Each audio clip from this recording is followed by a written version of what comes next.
Good morning. I'm here today to provide some additional information on Deputy Dustin Whitson's condition, as well as some additional detail on the deputy-involved shooting that occurred on Tuesday. Let me begin by saying Deputy Whitson remains in critical condition in ICU at an area hospital. He's surrounded by his family and friends and is receiving excellent medical care. He began his career with our department in 2007 as a sheriff's custody assistant and later a custody specialist at our jail facilities. He then transitioned to the Victorville station as a sheriff's service specialist and ultimately becoming a deputy sheriff in 2015. He's currently assigned to the Hesperia station.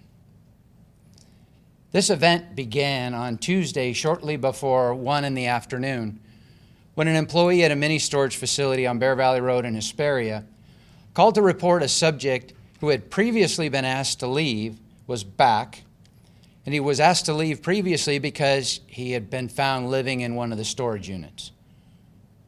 He was entering codes trying to enter the secure portion of the mini storage facility, and that was the reason for the call.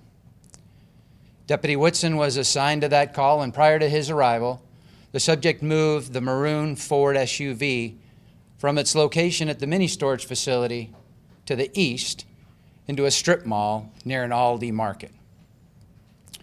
When Deputy Whitson arrived, he made contact at the vehicle with the sole occupant who was seated in the right front seat, who was later identified as Elvis Sparks.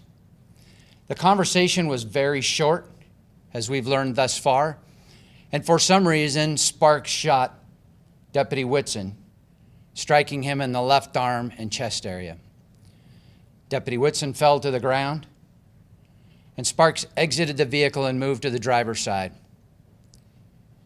He then began exiting the parking lot, and a Good Samaritan was able to take photographs of the vehicle as he was leaving and provide that to investigators later. A Good Samaritan also rushed to Deputy Whitson's aid, used his radio to notify dispatch that a deputy sheriff had been shot. Additional deputies arrived within minutes and provided life-saving first aid to Deputy Whitson while they waited for the sheriff's air rescue helicopter to arrive. Once the helicopter arrived, Deputy Whitson was put into the helicopter and his medical care continued, given by the paramedics that work for County Fire that ride on our air rescue helicopter. He was flown to an area hospital where his medical care continued.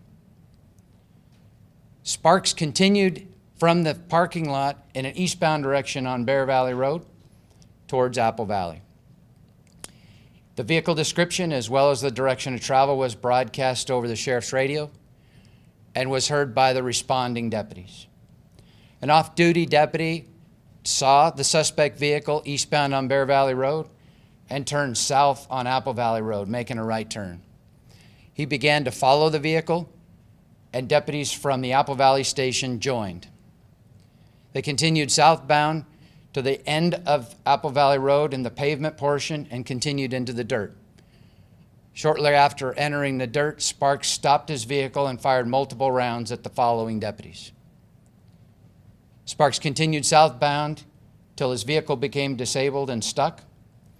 When he got out of the vehicle with a gun in his hand, he fired again at responding deputies.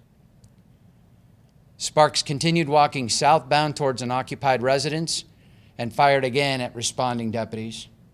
And as he entered the fenced area of this inhabited residence and headed towards the front door, he fired again at the helicopter. Deputies on the ground, as well as a deputy in the helicopter, returned fire. Sparks was struck by the gunfire and fell to the ground approximately 30 feet from the front door of that occupied residence. Responding deputies were able to secure and detain Sparks. While they were waiting for medical aid, they searched him and he located 2 firearms.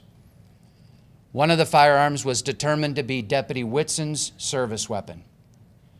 The information we have at this point is after Deputy Whitson was shot and fell to the ground, Sparks took his gun from his holster and left with it.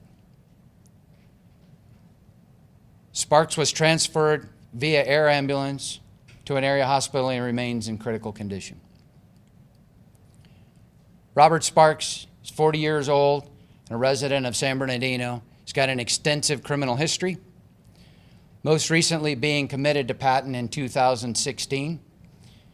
He was released towards the end of 2020 and transitioned into a board and care facility. About March 5th or so, he was AWOL from that board and care facility, and a felony warrant was issued for his arrest. Our investigation continues at this point, and we will update you on information as it becomes available. Happy to answer any questions you may have. Well, when this Good Samaritan came and ate the deputy, was he unconscious at that point? He couldn't call for backup? That is correct. Yes, Deputy Whitson was unconscious when the Good Samaritan arrived, and the Good Samaritan was able to use the radio that Deputy Whitson had to notify dispatch that a deputy had been shot. Sheriff McMahon? Yes, ma'am. Can you tell us when Deputy Winston approached the suspect's vehicle, did the suspect just immediately open fire, or was there any exchange of conversation? When Deputy Whitson initially arrived and made contact at the vehicle with Sparks, who was seated in the right front of that vehicle, a brief conversation occurred. We're still investigating that conversation, but it was a very short period of time and a very short conversation prior to Sparks shooting Deputy Whitson. Did he shoot Deputy Winston with his arm, like gun, or did he take the deputy's firearm? Sparks had a firearm with him and used the firearm that he had in his possession to shoot Deputy Whitson. Our information is after Deputy Whitson was shot and fell to the ground, Sparks took the weapon from Deputy Whitson's holster and took it with him. Is that a handgun that he used? Yes, sir. His service weapon. Mm-hmm. Let's make another question.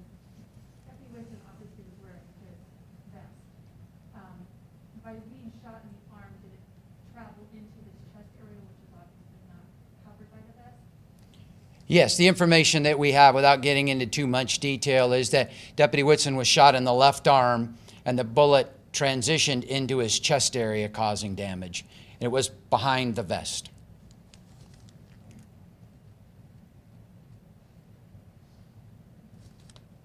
Okay, thank you.